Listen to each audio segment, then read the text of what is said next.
Well, hello, everybody. Welcome to Monday. What's up? First day of the Content Summit. We are talking comedy. We are talking about crowdfunding. I have a little house cleaning before we kick this off. Who's here for some yucks? Yeah? Yeah, that's right. Who's here to get inspired? Woo! Yes. All right. Who's here to meet some folks? Yes. Well, you know there's cocktails poolside at 5 o'clock, so definitely I think that should be on your agenda for today. However, before we get to that, I'm Amber J. Lawson. I am your hostess for the day. Woo. Go on. Yes. I take applause. Thanks. So I'm the co-founder of a social enterprise company called Transforming the World Through Comedy, which is we head up the last panel of the day today. So swing by at 4:15 for that, which Kevin Pollak will be on, as well as our partners Malaria No More. And I'm also a partner in the Opportunity Management Company, which is a consultancy firm for multi-platform storytelling. So our goal today for our programming that we put together for you, we're very excited about it, is all about comedy. It's taking a deeper dive into the understanding, the options, the opinions, and inspiration in comedy, multi-platform storytelling, and the distribution thereof. And the ways you can fund it, which is very exciting. We're going to kick off this panel and hopefully take a deep dive. I think there's a lot of inspiring stories ahead of us. So after this, we have another panel, so you want to stay tuned. Right after this, we'll take a quick break and come back. I'll see you at the end of this panel. Just so you know, the Twitter handle for the DH Content Summit is DH Content Summit. Thank you. My Twitter handle is at Amber J. Lawson. The hashtag is DH2012. It should be up here most of the day today, off and on. And without further ado, I do want to thank the people that are putting this on, which is Thomas Rigler of Rigler Creative Solutions. Can we give a round of applause? Yeah. And JR for all of his hard work. Thanks, JR. All right, this man needs no introduction. His red shirt precedes him. He is the king of all things digital, all things panelizing, and all things forward thinking. Our leader, our inspiration, and our friend who's going to kickstart this off. You're welcome. Yeah. Kevin Winston. Woo! Thank you, Amber. Thank you, Amber. Let's go for Amber J. Lawson. Woo! And as Amber steps off the stage, speaking of Kickstarter, check out Amber's awesome shoes today. She has some great kicks for the Kickstarter campaign. Nice. So definitely check those out. Maybe we'll get one of these multiple 7 cams from the Uvu Cam live stream to zoom in on one of those. So hi, everyone. How are you doing today? Great. Let's try that again. How are you doing today? Great. Awesome. Cool. So thanks for coming out for the very first panel at the DH Content Summit here. We have the best room in the house of the thing with the nice view of the pool. So thank you to Rigler Creative for hooking us up with that. So, and again, thanks to Rigler and JR for hooking us up with a great panel as well. And cool. So again, as Amber J mentioned, the Twitter hashtag is hashtag DH2012. Who here is on Twitter? Raise your hand. Awesome. Who here is on Twitter this very second tweeting? Awesome. Keep them coming. We want to get lots of tweets. We want to have this panel just take over so that everyone else who's following the hashtag is like, whoa, got to come to this thing right now. So cool. So as Amber J mentioned, I'm Kevin Winston. I'm founder of Digital LA. It's a networking group based in LA. We reach 40,000 people a week through our newsletter and social media with panels and mixers that we do all around entertainment, startups, tech. We've done panels on comedy, and we've done panels on Kickstarter campaigns. So super excited to have to continue the discussion here with these awesome panelists who will introduce themselves. So why don't we kick this off? If you guys can introduce yourselves, just start off with your name and your company and what you do, what the name of your series is that you use for Kickstarter, and something fun that you're working on this week to give people a taste of the life of what you do. Okay, I'll do it. My name is John Andrews. No mic, but you can hear me. I work at Six Point Harness Animation Studio. We have a series called Dick Figures that we own and was created by a couple of guys in the studio. It's had about 200 million views on YouTube.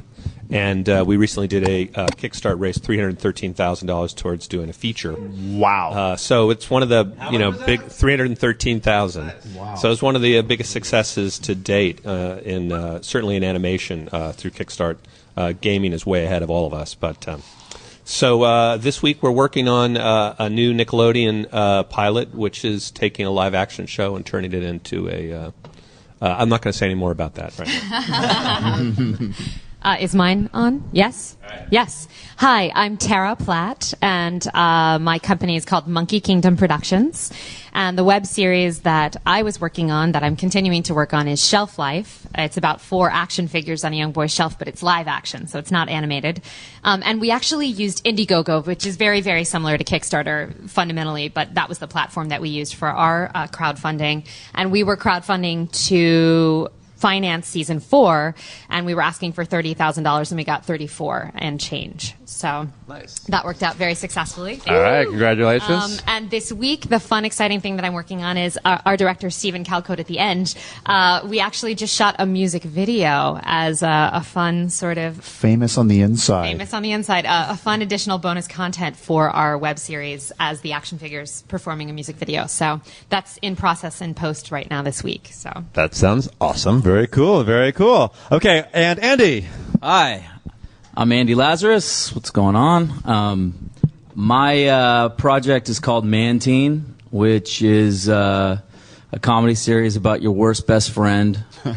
Basically, all Man Teen's friends are married and grown up, and Man Teen does everything to ruin their day.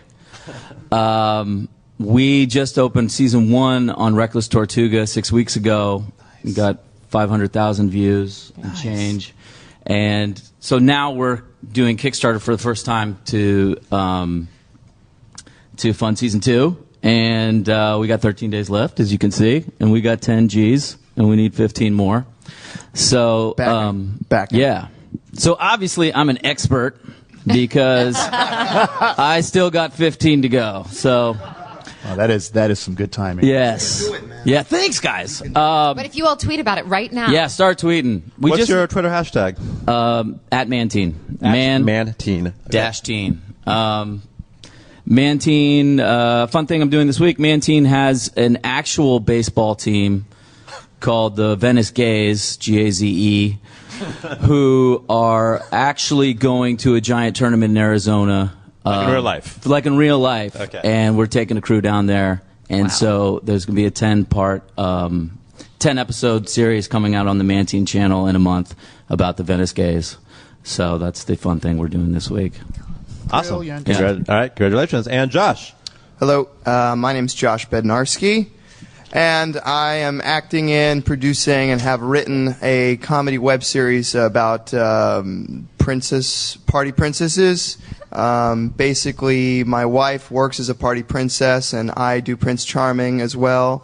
And we were doing it for about 6 months when very weird things started to happen to us with crazy parents and snobby kids and coworkers that passed out and things like that. And we thought, wow, we really have something here. And we started writing, and I've been training at the Groundling School and met a lot of incredible talent, and also know some people at UCB. So we've been able to cast Drew Droege, Jay Lay, Megan Hine, and some great comedic talent. And we're in the middle of shooting. We have a shoot day tomorrow at 7:15 a.m. in Newport Beach.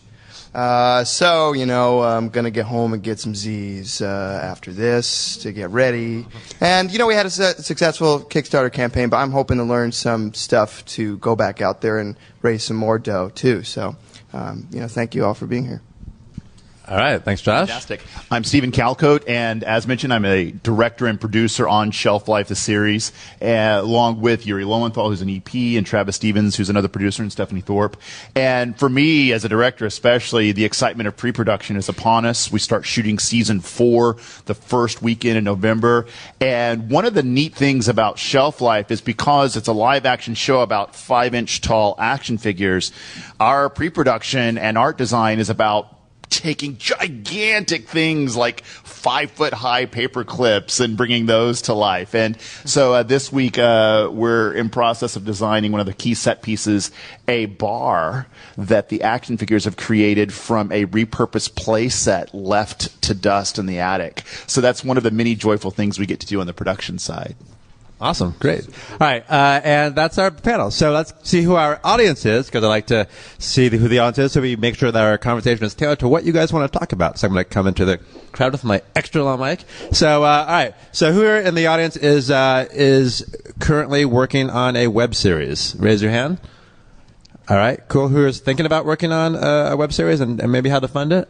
All right, cool. Who here has already started using Kickstarter, Indiegogo, any one of the various crowdfunding platforms that are out there? Raise your hand. All right, 2. And who here wants to and is trying to figure out how to do that, which is why we're here today.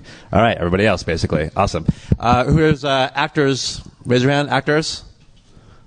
Okay, couple. Writers? All right, lots of writers. All right, producers, directors?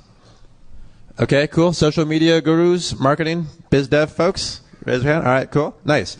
All right, the other folks who didn't raise your hand, definitely tweet, because we need some more Twitter hashtags with DH2012 for our comedy panel so we can get this rocking. All right, cool. So let's just get this started. So you have your idea for your web series, and you need some money for it.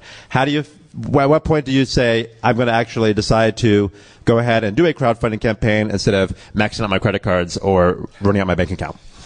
Are we all just jumping in? Yep. I believe that you need to build a little momentum before you jump in with crowdfunding, because the thing about crowdfunding is there's 1,000,001 things on the internet, and there's 1,000,001 things looking for money. And so unless you start to build some direct communication and contact with your fan base, those people that are going to give you the money to do the thing that you want to do, there's no incentive for them to do it. They need to already be familiar with you, familiar with your work, familiar with the content that you're creating in order to want to say, yeah, here's my $20 towards what you're creating. So I think that there has to be, sort of like you waited through season 1, we waited through 3 seasons. You know, I find that the trend is usually you generate some content sort of on a promise that you're going to deliver this great, amazing thing that these people hopefully are going to respond to. And that's when, at that point later down the line, that then you ask for financing. But you don't go, hey, I want to do this thing. Internet, give me money, because there's no incentive for them to do that. Right, and so develop something first, get a following so people kind of know what they're going to get. All right, cool. Anybody else? Yeah, I would agree that developing that following, and of course that's greatly aided now by the fact that if you can have YouTube subscribers to a series that you can have Facebook friends, and that you can port all that over to Kickstarter. You're really bringing your fan base to Kickstarter. There certainly are people who look around Kickstarter and pick things to fund, but really you need your fans. You're asking your fans, hey, do you like this enough to jump on, give us some money? Cool. When you say fan base, is that like your email list? Is it your social media, your Twitter? Is it your Facebook? Where'd you get this fan base from? Yeah, that's. In our case, we have 100,000 YouTube subscribers and a similar number of Facebook friends, and we promote to them, and they will come. We had 6,000 contributors to our Kickstarter, and that's out of a huge fan base. It's really actually a very small percentage who actually.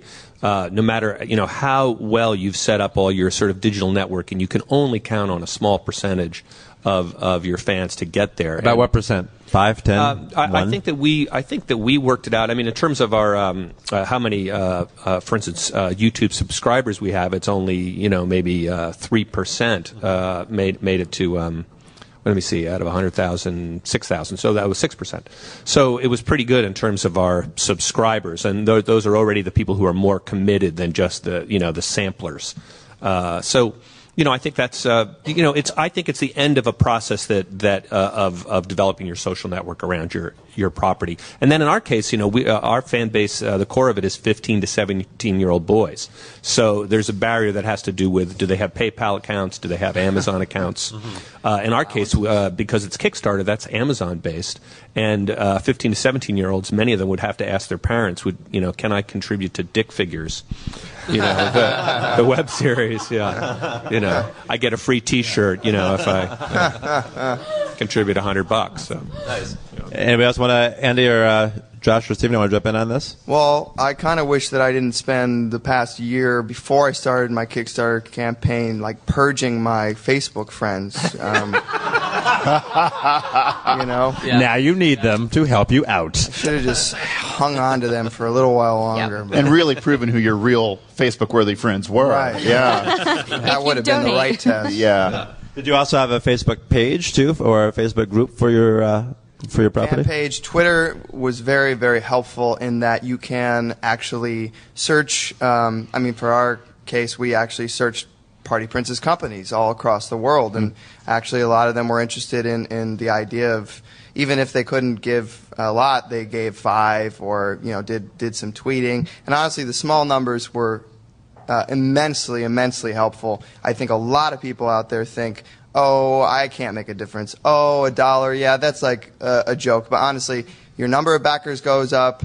You get a tweet or some kind of social media buzz from it, and it just, any kind of help really does help. It really does. Okay, got it. All right, so make sure you have a social media following or some sort of fan base you can market to or reach before you even really start. You don't just start off cold and say, wake up one day, I'm going to have a web series. Kickstarter campaign. No, don't do that. Okay. I'd add one thing to this mix, something that Tara said.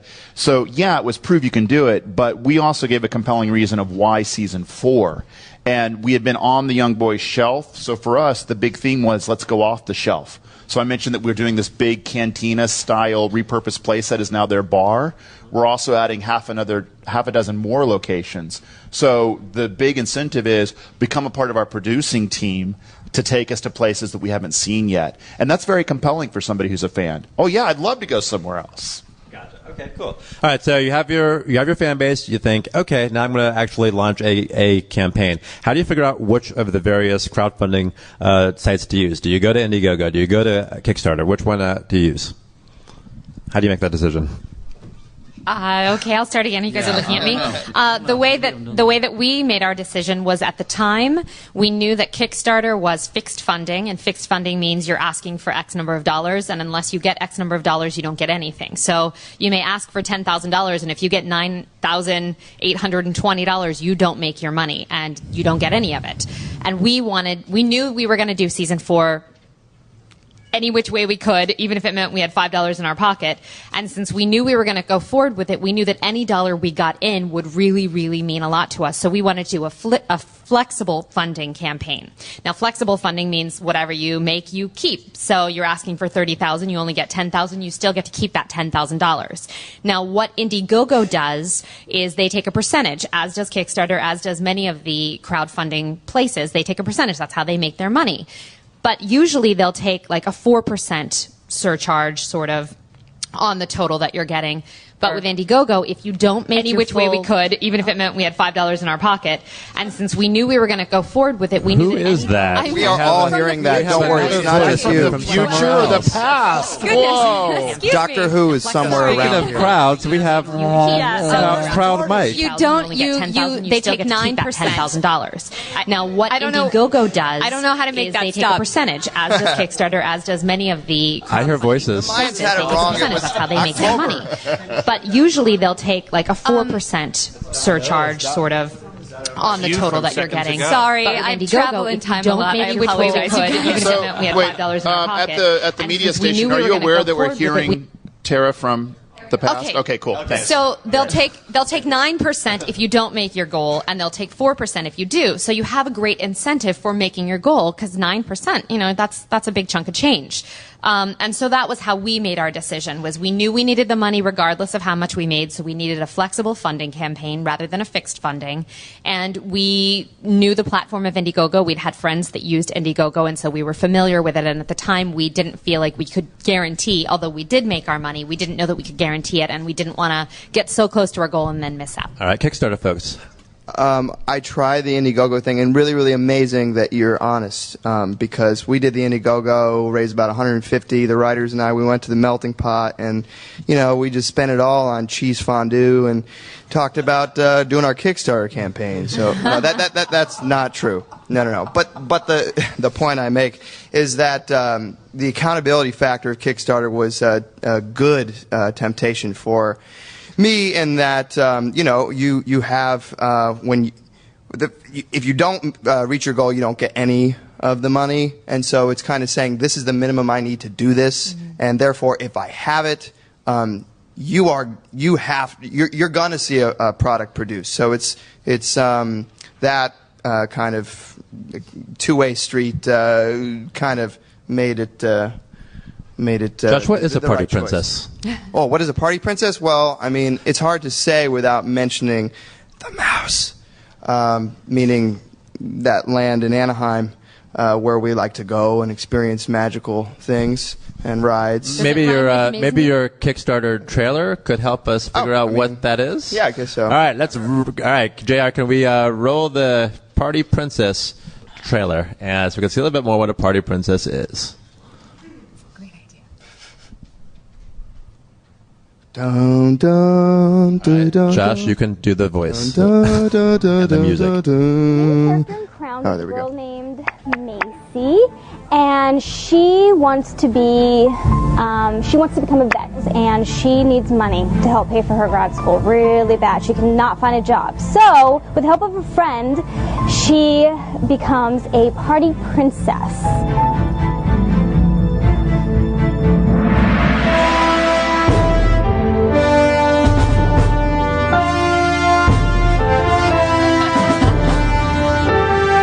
What we are asking for is $8,000.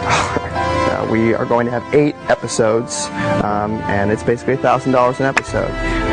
If we do not meet that goal on Kickstarter by the end of our fundraising time, then we will not receive any of the funds. So please, feel free and generous to support. We really need your help. I solemnly swear to uphold the duties of princess, always carry myself with an air of princess honor and character. Bipolar level depression might set in if we do not get our fundraised goal.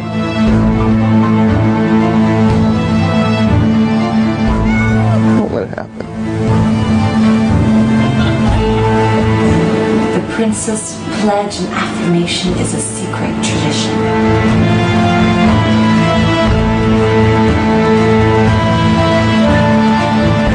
Are you ready?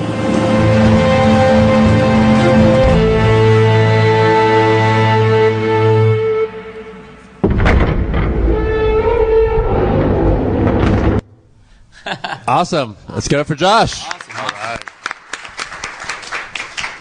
All right, cool. So you figure out whether to do Kickstarter or Indiegogo or the other crowdfunding platforms. Basically, do your research, figure out what the percentages are, get smart about the money, because that's the money you're going to need for filming. So cool. So once you do that, you figure out the platform, you go create an account, then you basically have to set up your campaign and do a trailer. Let's talk about the trailer, because the trailer is really what sells your campaign, and it helps people to contribute. What are some of the key things to do with the trailer? How long should it be? What should you do? And should you have cute cats, which are always good on the internet? Well, I would jump in about shelf life real quick, and there's something we haven't talked about. So Yuri Lowenthal and Tara Platt are some of the best-known voice actors in the business. They've done everything from Wonder Woman to Ben 10 to Prince of Persia to you name it. And so one of the things that I think that they captured very nicely is they featured themselves as the key message, and that was for us, it was a key element of reaching out to that tremendous fan base, was saying, here we are personally in our civilian clothing telling you exactly what we need. And so Tara saying, we need money to make this, help us fans. It's about being honest and truthful to yourself with comedy and cats. With comedy and cats. Very, very, very clever. Yeah. I should have had a cat. Now I feel bad. You'll get more money. Yeah. Do another video. Why didn't I do a cat?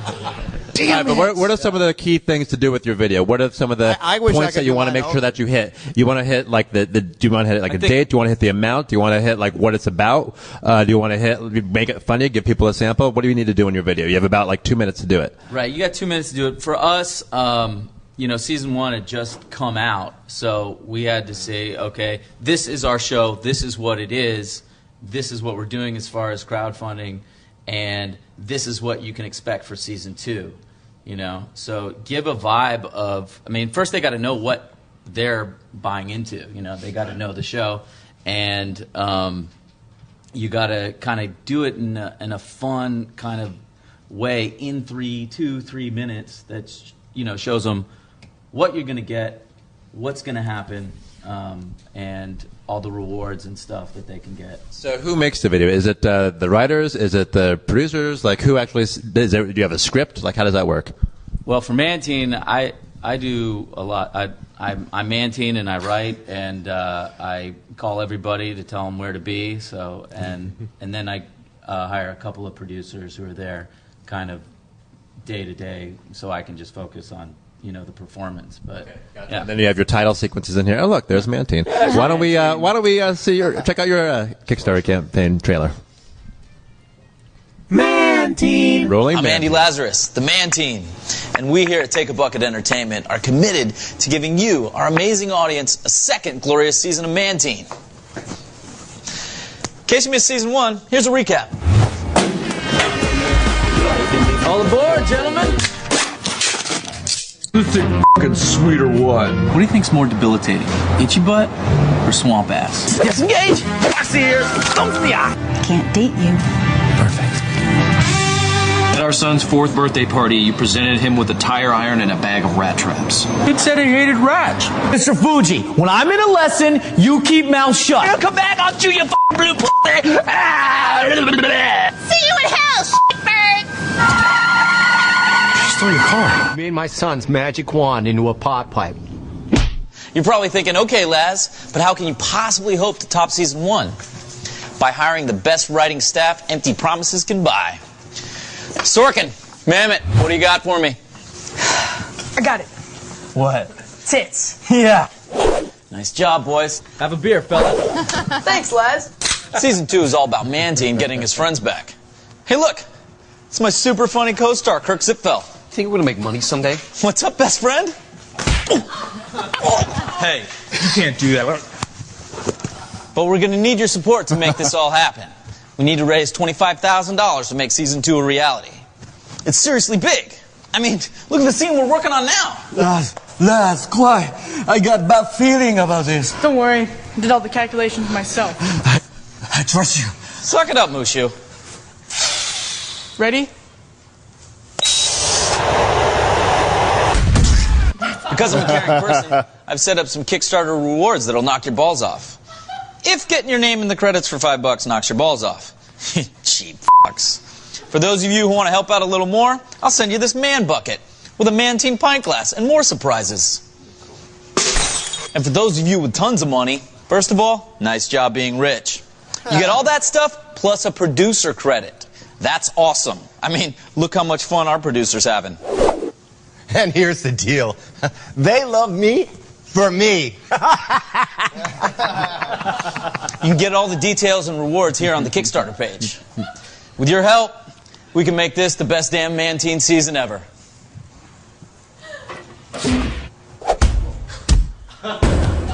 He's not a boy. He's not grown up. He's somewhere in between. Hey, I'm Andy Lazarus. I create and write and star in the Man-Teen. I developed Man-Teen in my stand-up act, and then we developed this into the show. I love creating the show and and writing it, and it's just so much fun. And to get the kind of response that we've gotten from Reckless Tortugas, it's just totally, inspiring, and just kind of makes me want to do it all the time. And I know that if we're able to produce this show, we can make it great. We can make it fantastic, and we can keep delivering it to all our new fans for free, for nothing. I'll keep doing this for free because I love it, and I want to deliver, great comedy to all our new fans out there, but we just need a little extra push. And so that's why we came to Kickstarter, take it to the fans who love it. No, but it's really easy and it's fun, and you should do it because this is a really great show. Thank you very much.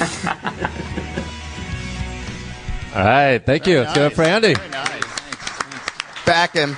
Nice. You did a nice compilation of clips from stuff you've previously done, and then you had a very Dollar Shave Club-esque walking to the camera, having funny things happen, which gave people a taste of who you are in your studio, so they felt like they were in there with you, helping make it. And then you had the very honest, authentic, just you in a t-shirt talking to the camera approach, saying, "Dudes, if you need money, help." So interesting combination of all three approaches. Thanks. Yeah, we definitely looked at a lot of other kind of Kickstarter videos before we started, and we're like, which format's going to work best for us? And we saw a lot of comedy stuff where it's like four guys sitting on a couch being like, "These are our jokes," and it was very kind of sedentary. And we're like, and we saw Dollar Shave Club. It's funny you bring that up. And we're like, this is perfect for us because Mantine does work at a batting cage, and I was able to use my buddy's batting cage to, so you kind of set the world, the world that he lives in. Nice. Physical humor and people getting kicked in the balls always helps. Kick the balls always helps. Always helps. Yeah. Cool. All right. So you set up your campaign. How do you figure out how much to ask for? How do you know what the price is? You don't want to set something that's too much because people will be like, "Oh my God, they're never going to get to that. My contribution won't help at all." Or if it's too low, then you won't be able to have money to pay for people, and then they will walk off set. So how do you figure out the amount to set? Does anybody know? Yeah, I mean, we haven't got ours yet, so maybe I'd like to know. Well, by the way, just on that comment about not getting it yet, it really is a large percentage that usually comes in the last week on these things. That's where, and you should probably do an update video at that. At that point, that's just the drive home. And we got ours 3 days before our deadline, so don't fret. People procrastinate, they track, they kind of see. I can think of one that I didn't contribute to because I was like, "Oh, great, he got his money." But how do you figure out the money amount? I mean, is it 300,000? In our case, because it was an animated show and it's labor intense, it's drawing every frame. We had to sort of think about, what does it cost us to do? We self-fund our series. We've done 4 seasons. It costs us several $1,000s an episode to do that. Also, we wanted to do something bigger than we had done in our web series because we're calling it a feature film. So we sort of came up with a price for the movie. Which is very low by standards of animated movies, and it's going to sound like a lot, but it was $700,000. We spoke to the people at Kickstarter, and they said, "Don't set that high a bar." So what we did was we created a situation, and you'll see it if we show our tape. That okay, for $250,000, we're going to give you a TV half-hour special. Okay, we'll give you a TV hour special for double that, and we'll give you a full-length feature for $700. And really, that was a price that also included, all the fees, a real script fee for our writers. That was kind of how we went out with it. We knew we had a fan base that we hoped could get us to the first level, and it did. So you figure out all of your expenses. You had historical track records, so you know about how much it would cost. Figure out your expenses, but don't have them pay for everything because $700,000 does sound kind of a lot. Yeah. Set up different rates. Somebody else want to comment on how you figured out your rate? There's no set answer. I think that somebody said, "Well, that's how why do you set that?" Yeah. Well, for us, it was a little bit of a push me, pull me at Shelf Life in that we said, well, where would we like to go? How many locations could we go to that would make sense for our show? And so that gave us some really lump figures, really rough calculations. And then we thought, frankly, in terms of marketing, our original idea was 40,000 in 40 days. And it was 40 days for season 4. 4, 4, 4. Oh, great, 4s. And then we thought about it. We thought, well, 40 days is great for Noah, but not so good for, a really good fundraising timeline. So then it was 30 days. Well, 30 days, 30,000 sounds like it's a nice 30-30. Okay, great. So It sounds a little ridiculous when you go back and look at it, but there's also some really solid marketing thinking in there as well. So it's a little bit about what you think you need, and it's a little bit about what you think the marketing can support based on your fan base. So you baked some of the marketing projected costs into the... Well, no, not from that sense, but just in terms of what is the marketing campaign that supports this, and being smart about that. And then that, of course, rolled into incentives. And there's one last quick thing I would say. This is only the first video. If you're really working to support the first video you put out, for us, we were in the middle of season 3, so every other episode we had a follow-up video to this. We even featured the cat.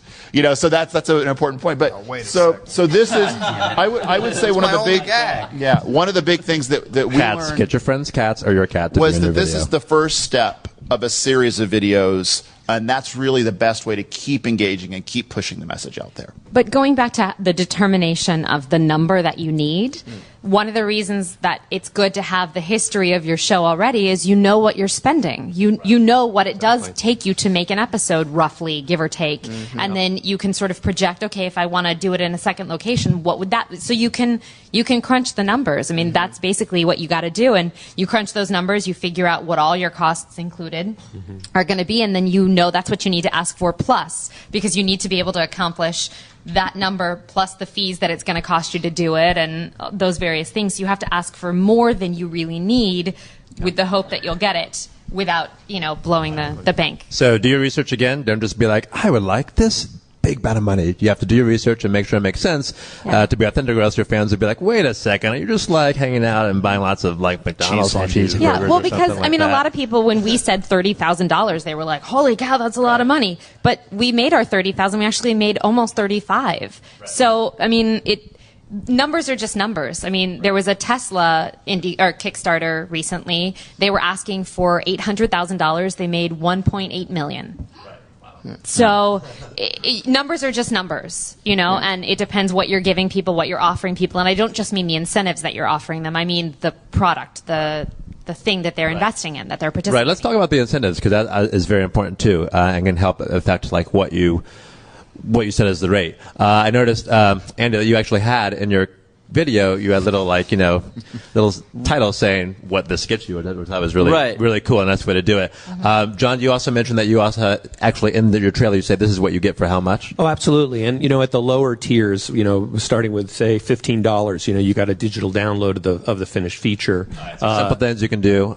Access to behind the scenes making of videos as it's made, and then at the higher price levels, when you started getting up to 100 plus, you started getting T-shirts and hats and things that are physical and require mailing, and the things that are a heavier cost to offer. All right, let's show not tell. Can you roll the tape?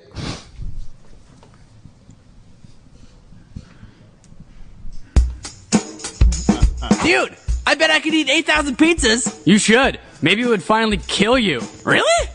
You're on, sucker! Hey, keep it down! Hi, I'm Ed Scudder. And I'm Zach Keller. And we created Dick Figures. We work here at 6 Point Harness Animation Studios, and there's only 2 things in this world we love. Making Dick Figures, Mexican food, and counting. We're in the 4th season of the show right now, and people are asking for even more. But what else is there? Dude, look, another comment.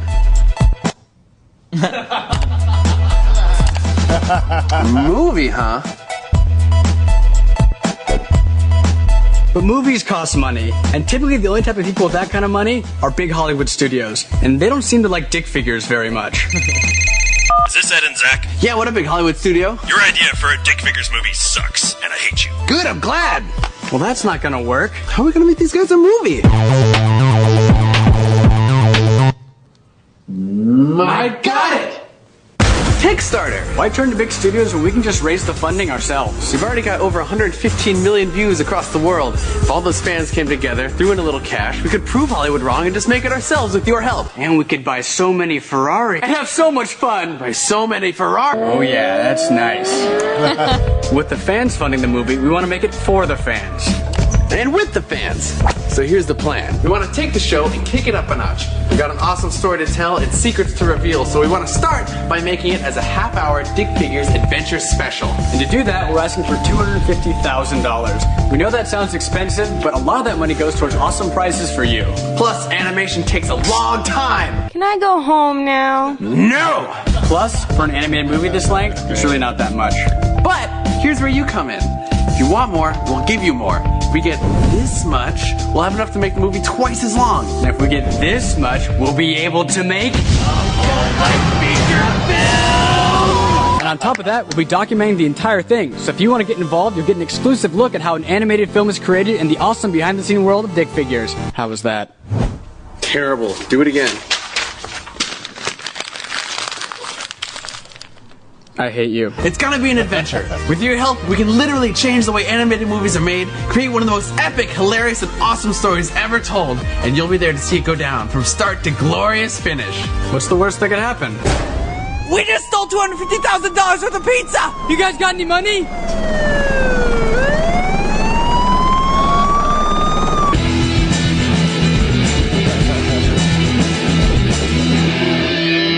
Awesome.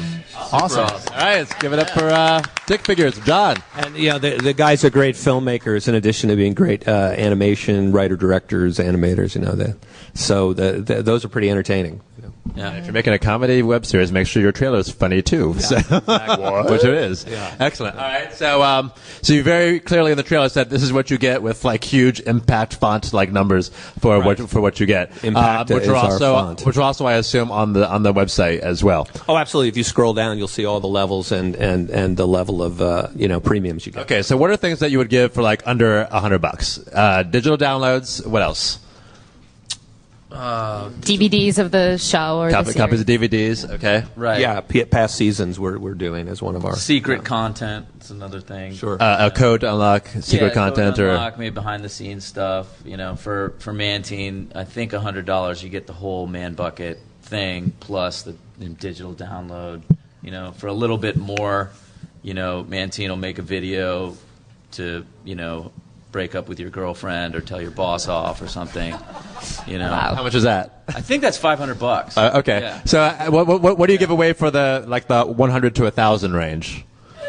What else is there? There's a live commentary, watching the video together. I mean, I think what we did was we put, starting at the bottom, you got this. And then as you go up, you get all that stuff that the people at the bottom Absolutely. get. That's Is it always cumulative? Yeah. Make it cumulative. Yeah. Absolutely. Ours was cumulative Like as well. your secret thing plus everything else, everybody else who didn't donate as much gets. I So you think feel one good about thing yourself. you'll hear a lot is all these incentives are related to the themes of the show. For us, what do you think that we put together, given that it's a show about action figures? We put together action figures. Yeah, exactly. So you can actually have each individual action figure or the whole thing as a collectible set with its own shelf. So some things kind of write themselves. Like the Man Bucket is great. That's a Mantine bucket, obviously. Yeah, perfect. So, that was really key to keep it to the theme. Okay. Yeah. What are your highest rates? For us, $5,000 got you an executive producer credit virtually. So your title in the thing. Yeah, okay. you what basically, else? yeah, you get. Andy, what's your highest? $5,000, you get to choose the ending of Mantine. Get to decide the ending. Well, what we do is we do. That's major. Yeah. So we give it's like choose your own adventure books. You get 3 kind of ideas, so it doesn't go super crazy. So we have 3 paths where Mantine can go, and you can choose. So the user or one of your contributors can figure out or can determine what actually happens in the episode out of 3 choices. Yes. All right, cool. Steven? Or well, I would mention that it wasn't just a producer credit for the EP, because we added 3 EPs this season. The really cool thing for me was you could be anywhere in the world, and as long as you got yourself to LA, we'd also make an action figure based on you and put you in one of the episodes. So for a lot of people to be their own action figure that we design and costume for, that was a pretty cool idea. Yeah. So I want to. and then the person would be in the person's in the the show. actual person's in the show. They're going to be in the show. Yeah, Wow, production. And that's the awesome. production meeting that we just had last night, it was, okay, here are the 3 episodes featuring these folks. Let's make sure the parts are big and meaty enough and that we do a lot of fun things with them. And then they get an action figure of their character afterwards. They get an action figure. It's not just like some person in the background doing a crossing we're- stage left. They actually do they have a speaking role? Do they get in credit? Absolutely. Wow. And so that's one of the cool things is we're going to work with them to really celebrate them being a part of the show. How much is that? That was a $5,000 level. Okay, also 5,000. Okay, great. All right, so some great pledges you can get at the $5,000 rate. Cool. Okay, 5 minutes left. Speaking of 5 and 5,000. All right, great. Okay, let's talk a little about marketing and social media. So you've done your trailer. How do you let people know it's out there? And how do you get people to actually start doing the pledges? Well, we actually had a very aggressive pre-planned marketing strategy before we even launched our campaign. Smart. Yes. I spent months planning it out. And so we actually had marketing about our campaign. So it's appointment-based marketing is basically what we did. And so we invited people to join us for this big launch party that we were having, which is basically like a Google Hangout where we were all there interacting with fans, doing games, having giveaways and prizes, and that event itself was what we marketed toward, inviting everyone to join us for this party and this event. And then at that party and that event, we launched our Indiegogo campaign. So that first day, we got